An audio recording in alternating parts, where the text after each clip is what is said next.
तुम्हारे जैसे खाने का कहीं मिलता ही नहीं। मम्मी खाने को तो खाते हैं लेकिन मन नहीं भरता मम्मी, सब बेस्वाद सा ही लगता है। अब जो मिल जाए वो ही ठीक है मम्मी, वरना जब तुम थी तो तरह तरह खाने का मन करता था।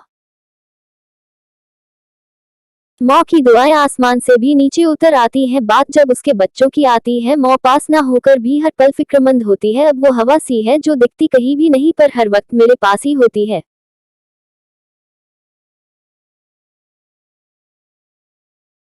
सुबह उठता हाँ अब काय सर पे प्यार भरा स्पर्श नहीं रखता कोई, की सुबह हो गई उठ जाओ अब कोई बार ये नहीं कहता कि खाना खा लो, जो मिल जाए वो ही सही है। बिन मौ के अब मेरे उलझे बालों को कोई नहीं संवारता, सब खुद से करना पड़ता है। याद आता है वो पल जब मौ कहती थी कि मैं मालिश करूंगी तेरे बालों में, अब चारों ओर सिर्फ भाषण सुनने को मिलता है। हाले दिल बिन मौ के अब कोई नहीं समझता है।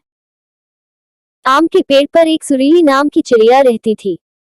उसने खूब सुंदर घोंसला बनाया हुआ था जिसमें उसके छोटे छोटे बच्चे साथ में रहते थे। वह बच्चे अभी उड़ना नहीं जानते थे, इसीलिए सुरीली उन सभी को खाना लाकर खिलाती थी।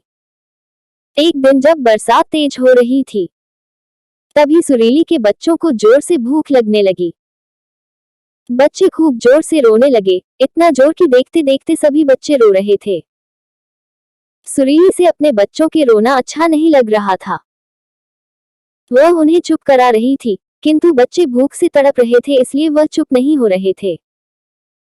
सुरीली सोच में पड़ गई, इतनी तेज बारिश में खाना कहाँ से लाऊंगी, मगर खाना नहीं लाया तो बच्चों का भूख कैसे शांत होगा।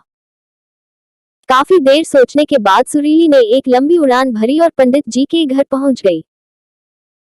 पंडित जी ने प्रसाद में मिले चावल दाल और फलों को आंगन में रखा हुआ था।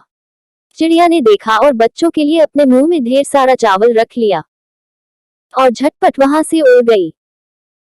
घोंसले में पहुंचकर चिड़िया ने सभी बच्चों को चावल का दाना खिलाया। बच्चों का पेट भर गया, वह सब चुप हो गए और आपस में खेलने लगे।